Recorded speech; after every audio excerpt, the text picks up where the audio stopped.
Hey guys, welcome back to my channel. I've got another KSP video for you guys, and some of you might have played the game and wondered, well, what are the hardest places to get to in the stock game? You might have noticed that some places are definitely easier to land on or to get to in the game, and I've also wondered this myself, so I figured I'd make a video on the top 5 hardest places to get to in stock KSP.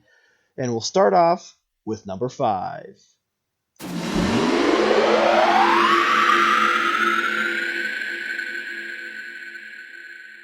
So coming in at number 5 is Dres. Now, some of you who are more advanced at the game might be asking yourself, well, why is Dres even on this list at all? Due to its lacking atmosphere and its lower gravity. And you might be right. This is a relatively easier body to land on. But the biggest thing that this planet has compared to other objects in the solar system is its orbital inclination. Now, as you can see on the map here, Dres has quite a drastic orbital plane difference compared to Kerbin's, which makes it relatively harder to get to in the beginning of the game, especially for those of you who are new. Now, because Dres has a lower gravity than a lot of other bodies, the EVA jetpacks do work, and this is my preferred method to travel around along the surface of this planet. And also, if you're trying to play hide and seek, I would recommend trying to hide in these little impact craters here. It makes a perfect little spot. Look at that. Isn't that cool? Hides you just nice and perfect. But speaking of planets with angles of inclination greater than 0, this brings us to our number 4 planet.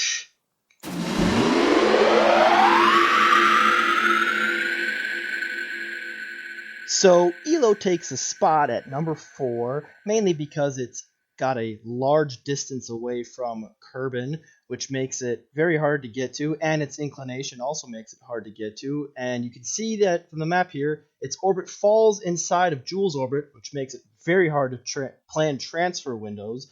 Also, its distance makes it very hard to communicate back with Kerbin on its furthest approach. Even the largest satellite dish will not contact Kerbin, so you're more than likely going to need a communications constellation in orbit of the sun to maintain a full communication with Ello the entire time. Now, due to Ello's size, it's pretty small, bigger than Dres, but that means it's pretty easy to land on. It's harder to land on than Dres, but it's still pretty easy.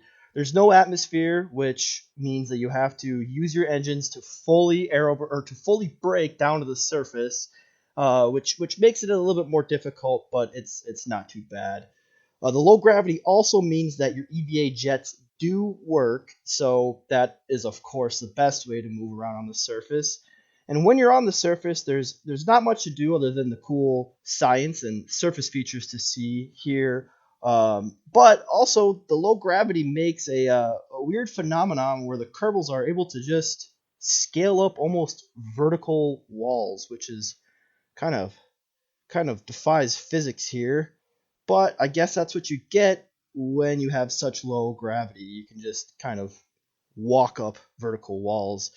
But speaking of places with weird gravity, this is a perfect segue into our next one on the list, which brings us to number 3.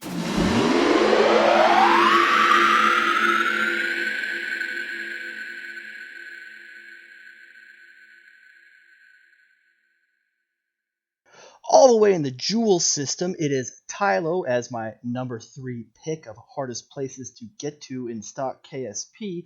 Now, Tylo is one of my favorite places to go to, but one of my favorite bodies in general in KSP, mainly because it makes things so much easier when trying to get to Joule or other places in the Joule system. Because of Tylo's gravity, it makes for nice gravity assists. When you're doing a flyby of Joule, you can move your flyby into a flyby of Tylo, creating a nice gravity assist and therefore reaching a nice stable orbit in Joule with little amounts of delta V. As you can see here, I only had to burn about 300 meters a second of delta V in order to get a nice stable orbit. Now, this isn't the issue when trying to get to Tylo. The issue arises when you're trying to land. Because Tylo is such a big place, it is as big as Kerbin. Without an atmosphere, you have a lot of gravity, but no atmosphere to slow yourself down. So this means you are going to have to use your engines to burn all the way down to the surface. This makes things harder because you are going to have to burn a lot of fuel. Now, this does not make it impossible, it just makes it harder. And because of the gravity, you are also going to have to use ladders because your EVA jets will not work.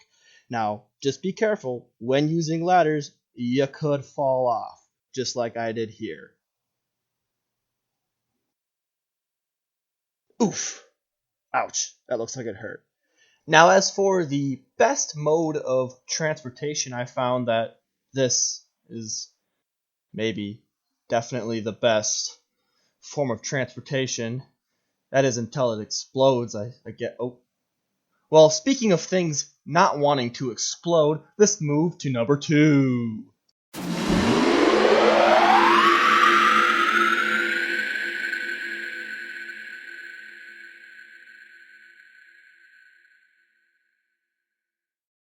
Now, number 2 on this list is Eve. Now, Eve is probably one of the hardest places to get to in KSP because of its size and its dense atmosphere. It is bigger than Kerbin, which means it has a higher gravity than Kerbin, and it has a very thick atmosphere, which decreases rocket engine performance to almost nothing, which means you have to get very creative when trying to lift off from the surface of Eve. It does not mean it is impossible, however. It can be done, but it requires a staggering 8,000 meters per second of delta V in order to get to a low orbit. Now, the dense atmosphere does, however, make for a great place to fly around because you get so much lift. But the atmosphere also causes issues when trying to enter the atmosphere because you get a lot of surface heating, and it is very easy to blow off almost all of the ablative material that is on your heat shield. So be careful when trying to enter the dense atmosphere of Eve. However, due to the abundance of atmosphere on Eve, parachutes are the standard way to land. But this does not mean all places in KSP are landable. And this brings us to number 1.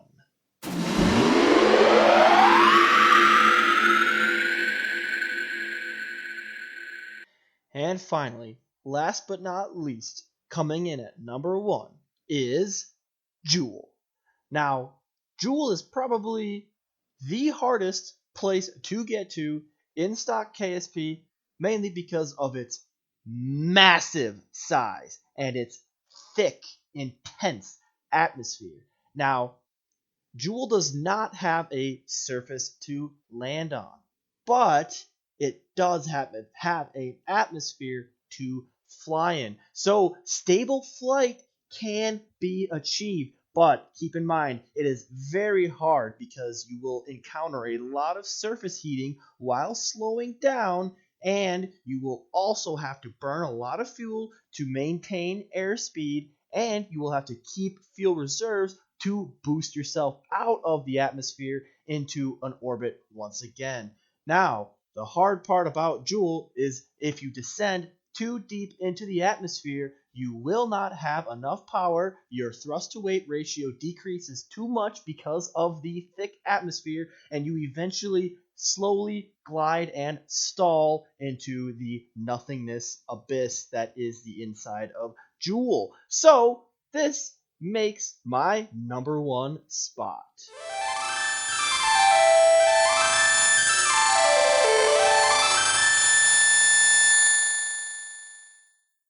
Hey guys, if you liked that video, please let me know by hitting that like button, or let me know what you think in the comments below. Also, if you haven't already, please subscribe to my channel and stay tuned for more awesome videos. Thanks guys.